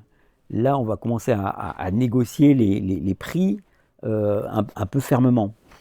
Et la même mission en fait, de 6 semaines, etc., là, elle est soumise à des acheteurs professionnels, etc. Elle va se vendre, cette fois-ci, plus bas. Elle va se vendre plutôt aux alentours de 500, voire 480. D'accord. Parce qu'il y a un acheteur qui est passé là, qui vous a mis en concurrence, 3 cabinets, etc., et qui essaie de limer un peu le truc. Mais celle-là, elle est moins grave parce que derrière, normalement, si vous faites bien votre travail, derrière, il y aura une mission de transformation. Et là, les missions de transformation elles sont beaucoup plus grosses puisque vous accompagnez l'entreprise. Et là, c'est des missions qui sont de l'ordre de, ça va de 1 million à 7 millions. Là, c'est beaucoup plus gros, mais on transforme vraiment l'entreprise. Et cette entreprise qui n'était pas sur ces marchés, elle va se mettre sur ces marchés. Et rappelez-vous, ces marchés, c'est des marchés plus juteux. C'est des marchés qui rapportent plus de marge. Donc le 7 millions, si vous le mettez à l'aune de ce qu'elle va gagner cette entreprise, si vous faites un business plan sur 3 ou 5 ans, ça coûte 7 millions. Mais en fait, si vous regardez les marges cumulées, c'est 7 millions versus 50 qu'on va faire. Donc à un moment donné, on s'y retrouve. Et le directeur de cette entreprise, le CEO, il fait le même calcul, hein. En fait, il a fait le même MBA que nous, etc. Donc, il fait exactement la même manœuvre. Ok. Voilà. Et les salaires de manière pyramidale, ce serait, si tu as une fourchette. Alors, un jeune consultant qui sort d'école, en fait, arrive chez nous, il est plutôt aux alentours de 40-45 000. Et après, ça monte très très vite parce qu'en fait, tous les 18 mois, on change de catégorie. Un salaire de project manager, c'est plutôt de l'ordre de 120 000, hein, grosso modo, et un salaire de principal, il commence à arriver dans les 200 000. Les salaires de partenaires, en fait, généralement dépassent les 300 000. D'accord, ok. Alors, ça, c'est pour des cabinets comme les nôtres, mais en fait, les autres cabinets, hein, ce qu'on appelle les MBB, McKinsey, Bain, BCG, les salaires moyens des partenaires s'envolent aux alentours de plutôt 800 000 en moyenne, hein. D'accord. Mais c'est difficile de comparer ou de compliquer, enfin, parce qu'en fait, il y a une part fixe qui est assez faible, en fait, et il y a une part variable qui est importante et qui est indexée finalement à la vente. Donc, D'accord. moi, je peux doubler mon salaire, en fait, en fonction des ventes que je fais. Donc, un partenaire, lui, il est plutôt incentivé à la vente et à aller rencontrer des clients et vendre, en fait, des grosses missions. Un consultant, lui, il est incentivé à apprendre et donc à être staffé sur le plus de missions possible. Lui, en fait, on mesure ça par le taux de staffing, c'est-à-dire le nombre de jours où vous pouvez imputer sur un cas. D'accord. Et donc, en fait, quand on est consultant, c'est plutôt de l'ordre de 85 ou 80-85 jours. Le reste des jours, c'est de la formation. Nos consultants sont très formés. Il y a beaucoup de formations. Il y a des formations à l'art oratoire, il y a des formations à comment faire des slides, il y a des formations à comment s'exprimer, il y a des formations devant les caméras, il y a des formations dans tous les sens. Puis il y a beaucoup de feedback aussi. Ce qui est extraordinaire en conseil en strat, c'est que tu es continuellement feedbacké par ton N plus Toujours, 1 et N plus 2. toujours. En fait, on apprend ce qu'on appelle on the job. Et il y a non seulement le feedback, mais il y a aussi apprentissage par mimétisme. Moi, quand j'anime une réunion, le consultant, il apprend en voyant en fait. Par exemple, moi j'essaie d'apprendre à les consultants qu'il ne faut pas présenter assis, il faut présenter debout. Quand on présente debout, il faut utiliser les mains et surtout ne pas avoir de stylo dans les mains, parce que ça coupe une partie de l'influx nerveux, etc. Donc tout ça, je leur apprends petit à petit. Et puis après, ils ont des cours où ils vont avoir une formation très particulière avec caméra, filmé, en fait, sur vraiment l'art oratoire, comment porter la voix, ils font des exercices de vocalis, etc. Enfin, c'est des sujets très techniques, en fait. Après, il y a des sujets de comment faire un modèle. Donc là, on est sur Excel pendant une semaine et on apprend toutes les macros, tout plein de fonctions, alors de VLOOKUP en passant par, etc., qui fait qu'en fait, on vous donne un tableau Excel un peu pourri, vous le mettez d'équerre, et puis après, vous êtes capable de faire des tables pivots dans tous les sens et trouver en fait des tendances qui vous sont toujours demandées. Donc, il y a énormément, énormément de formations, ou techniques, ou on the job. Ok. Et sur 24 heures, toi tu m'as dit plus personnellement que tu travailles 14 heures. Comment est-ce que tu répartis tes 14 heures dans ta journée? Alors moi, alors bon, j'arrive assez tôt parce que je vais être capable de répondre à mes mails et de lire à peu près, enfin, tous les sujets importants, voilà, sur le véhicule autonome, sur des trucs comme ça. Parce qu'après, la journée commence généralement à 9 heures. Donc nous, nos consultants, ils arrivent entre 9 heures et 9h30, Ok. parce qu'ils sont tous pratiquement parisiens.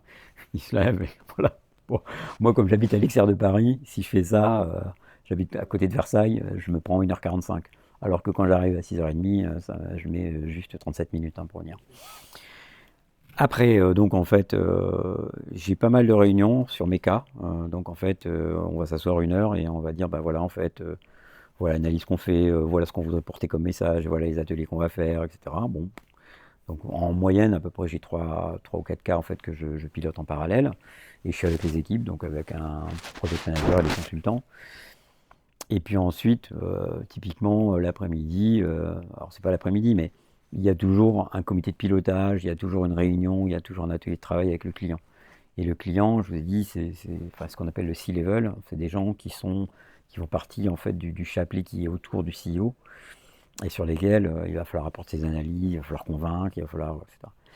On finit à peu près ces réunions vers 16-17 heures et à 17 heures, on reprend pour préparer les workshops suivants, etc. Et là, on se fait à 17 heures, 21 heures. Bon, moi maintenant, en fait, j'essaie d'appliquer une règle. Moi, ma femme, elle veut me voir aller à la Ouais, ça maison. serait pas Et mal. donc, moi, à 20h30, c'est fini. Donc, moi, j'embête pas les équipes. Par contre, on a bossé. Et s'ils doivent faire encore une petite ressucée, généralement, je m'assure en fait qu'il n'y en ait pas pour plus d'1 heure. Ils peuvent rentrer chez eux, avoir une vie, etc. Il y en a qui préfèrent rester au bureau parce que tout travail après 9 heures, en fait, est alors pas remboursé, c'est-à-dire votre repas est remboursé, la course en taxi sera remboursée, etc. D'accord. C'est une règle. C'est une règle. Donc, du coup, moi, j'essaie de faire en sorte qu'en fait, à 8 heures, tout le monde soit parti.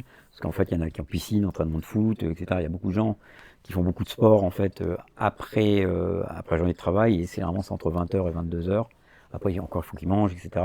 Donc, il y en a qui font de la danse, il y en a qui font de la piscine, il y en a qui sont triathlètes, etc. Donc, moi, avant, je faisais du triathlon. Ok. Bon, j'ai dû un peu arrêter, parce que maintenant, Plus trop le je temps, commence à quoi, avoir sinon tu quelques verras plus années. ta femme.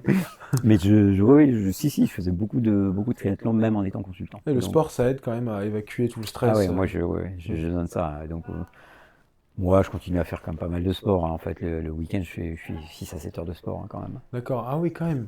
Tu Ouais, fais quel ouais. sport? Je fais du vélo, de la course à pied, du golf, et puis un peu de natation, parce que j'ai gardé un peu de réflexe de triathlète, ouais. Ok, ok. Et est-ce qu'aujourd'hui, tu trouves que, disons, la menta sport compétitive t'aide dans ton travail sur ton sport? Énormément, Bien sûr. énormément, Les valeurs du énormément, dépassement de soi, le énormément. travail. Et écoute, c'est simple, en fait, il y a des moments où je suis en compétition avec d'autres cabinets. Mais ce que le sport m'a apporté, et c'est ce que je disais tout à l'heure avec les post-it, en fait, pourquoi je préparais en fait mes concours avec des post-it? Parce que ça, je l'ai appris du sport en fait. J'ai fait beaucoup de sport, et à un certain niveau quand même. Et je sais que quand on prépare quelque chose, les heures de sommeil comptent, la nourriture compte, enfin, le schéma mental compte, etc. Donc je me mets dans ma bulle et je fais pareil aujourd'hui quand je veux réussir en fait un appel d'offres. Je me mets dans ma bulle. En fait, je crée une war room. Il y a une équipe dédiée, il y a des post-it de partout. Et à un moment donné, je sais que je vais gagner. Je le sais. Ok, Quand on fait du sport, on sait à un moment donné, bien on, sûr. on sait se jauger, par rapport à sa propre performance, mais par rapport à la performance moyenne. Bon, parfois je me suis trompé aussi. Parfois, en face, ils m'ont sorti le mec béton, et alors là, je me suis pris une grosse pelle. Mais globalement, en fait, dans 80% des cas, petit à petit, on sait sur quoi on est bon, et puis on sait sur quoi on est un peu moins bon. Et on sait en fait que bon, ouais, cette fois on y va, mais ça va pas le faire. Ok. Voilà. Mais le sport m'aide énormément. Et ça me donne voilà, la niaque, la préparation mentale, la préparation physique, même physique, hein, c'est-à-dire, voilà, enfin, je me règle, je me réveille à une heure précise, j'ai un cycle de sommeil extrêmement réglé, je dors des heures entières en fait de cycle, pas de demi-cycle, etc. Enfin, mais ça me vient du sport en fait, c'est-à-dire je connais vraiment mon corps. Ok. Et si tu devais attribuer trois qualités un bon manager, quelles seraient-elles? Un bon manager dans le conseil ou un bon manager Dans un dans... conseil en stratégie. Un bon manager en conseil en stratégie, Disons trois qualités que toi, tu apprécies chez les gens avec qui tu travailles. il faut avoir, quand même une certaine dose de résilience. Je pense que le poste le plus difficile, c'est celui de manager. Parce qu'en fait, on fait un travail de consultant, mais en fait, on doit manager un client en même temps et on doit manager les attentes d'un partenaire qui en veut toujours plus, hein. Donc, on est au carrefour de ces trois choses-là et c'est compliqué. Donc, il faut une certaine résilience, il faut être capable d'encaisser la pression. Et chacun a sa méthode, hein. Je veux dire, il y en a qui peuvent encaisser la pression, il y en a qui enquêtent la pression et qui vont faire du sport, etc. Parce qu'il ne faut pas la redescendre en fait sur les consultants, parce que le consultant est quelqu'un d'assez fragile au départ quand même, hein. Donc au bout de 4-5 ans, il commence à se patiner, il est capable d'encaisser des sauts de pression, mais au début c'est un peu compliqué. Surtout que les questions qui lui tombent, c'est des MBA questions. La deuxième, c'est, je dirais, une intelligence émotionnelle, plus qu'une intelligence analytique, parce que c'est là qu'il apprend à attendre, à comprendre le client et en même temps manager ses propres équipes. Euh, et, euh, et vraiment, cette intelligence émotionnelle va lui apporter quelque chose qui est du domaine de l'empathie et de la compréhension en fait de jusqu'où ses équipes peuvent encaisser, jusqu'où son client peut encaisser, jusqu'où lui peut encaisser, et à un moment donné faire du pushback et dire non, ça on va pas faire. Alors, moi je peux le faire en tant que partenaire, parce que j'ai un peu plus d'années d'expérience, mais voilà, un client qui me demande quelque chose le vendredi à midi pour lundi, je lui dis bah non, il y a le week-end, hein, je ne travaille pas moi. Il faut que voilà un PM, un project manager, il ait cette vérité dont je parlais tout à l'heure en fait. Il n'ait pas peur d'être lui-même et qu'il dise bah voilà, bah non, on ne fera pas. Bon, évidemment, il se tourne vers moi et puis il dit hey, oh, partenaire, tu vas m'aider.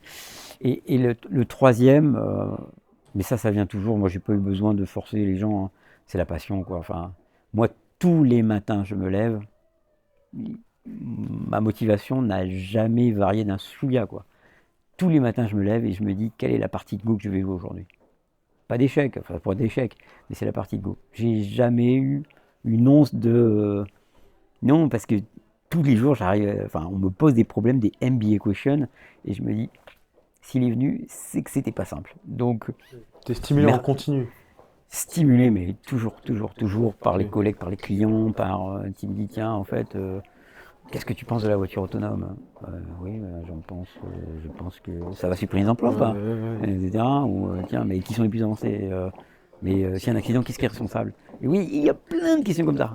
Alors j'ai pris la voiture autonome parce que enfin, je suis dedans, mais euh, voilà, enfin, quelle est l'importance des génériques dans les médicaments en France? D'accord. Et voilà, peut-être pour conclure et pour les étudiants qui regardent cet épisode, quel conseil est-ce que tu donnerais à quelqu'un qui a des aspirations et qui aimerait tôt ou tard passer par le conseil en strat? Que ce soit des conseils pratiques, des conseils peut-être un peu plus théoriques, des sites sur lesquels se documenter, préparer les cases. Oui, alors bon, on va tout de suite éliminer enfin, la question du case. Les cases, je vous l'ai dit, c'est un entraînement. Enfin, c'est comme un sportif de haut niveau, il faut vous entraîner. Ne venez jamais, en tout cas, me voir, ou mes collègues, si vous n'avez pas craqué au moins 20 cas. Parce que 20 cas, ça vous permettra d'avoir un cas de market, un cas de cost reduction, un cas de stratégie, peu importe. 20 cas, mais en one-to-one, pas un cas dans votre glace. Hein. Voilà. Ça, c'est pour un sujet. Le deuxième, renseignez-vous sur les cabinets dans lesquels vous voulez rentrer. Troisième, c'est bien hein, de viser enfin, les top 4, c'est super, vous aurez des carrières formidables, etc. Mais si vous ne rentrez pas, n'hésitez pas à faire quelques années dans un cabinet de deuxième ligue parce que vous allez apprendre le métier du conseil et apprendre cette vérité-là qui fait qu'en fait, vous ne serez pas gêné au moment où vous repasserez ou vous reviendrez. Donc, persévérer. Enfin, j'ai eu beaucoup de gens que je revois en fait 3, 4 ans, 5 ans après. Et en fait, ben, on les prend parce qu'en fait, voilà, ils ont maturé par rapport au conseil. Donc, et surtout, enfin, soyez vous-même. Ne croyez pas qu'en fait, il faut avoir fait les tops écoles d'ingénieurs, etc. C'est pas vrai. Ce, ce que moi, je vais reprendre, enfin, ce que je vais embaucher, c'est vraiment quelqu'un de vrai. Enfin, quelqu'un avec qui j'ai envie de travailler. Et bon, qui est un peu câblé quand même. Hein, enfin, je veux dire, qui comprend assez vite ce qu'on lui dit. Et que, voilà. Mais, mais ça vient avec l'envie d'apprendre, la curiosité. Je vous dis, si vous voulez faire du conseil, dites-vous qu'en fait, c'est une classe après les classes. Mais vous êtes payé. C'est ça l'avantage. Ok, Et bien payé, généralement. ok. Et qu'est-ce qu'on peut te souhaiter dans les années à venir? Bah, d'avoir toujours autant la niaque, quoi. Enfin, de me réveiller le matin et d'avoir toujours envie de faire ce métier. Ce qui me plaît beaucoup dans ce métier, c'est la jeunesse. Hein. Donc, moi, je vieillis, mais les gens qui rentrent, ils sont tous à peu près le même âge. Hein. Ils ont entre 23 et 24 ans et ils apportent toujours des idées nouvelles. Moi, j'étais juste époustouflé quand ils m'ont dit attends, bouge pas, Eric. ChatGPT va m'expliquer en fait tout ce que tu me poses comme question. Et le gars, il revient un quart d'heure après. Il avait déjà répondu à 80% de la question. Bon, les 20%, il a fallu quand même aller chercher. Mais je me dis, les jeunes, ils arrivent avec des trucs, mais c'est waouh, c'est. Et moi, ça me met toujours sur la vague en fait. Voilà, enfin, j'arrive à comprendre le jour où je serai plus sur la vague. Effectivement, ce sera vraiment très triste parce que je vis avec mon monde là et je vis aussi vite que les jeunes qui arrivent. Mais c'est ça qui me plaît. Et donc, ce qu'il faut me souhaiter, voilà, c'est que ça continue. Ok. En tout cas, merci beaucoup. C'était très éclairant sur le métier de partenaire et plus particulièrement de conseiller en strat. Donc, merci beaucoup d'avoir accepté l'invitation Bah, merci de m'avoir invité. et très bel échange. Bon, voilà, j'espère que ça vous a plu et n'hésitez pas à nous faire votre feedback sur l'émission. On essaye de s'améliorer et de produire un contenu plus qualitatif d'émission en émission. Merci beaucoup. Merci Eric. Merci. Bon, bah, formidable.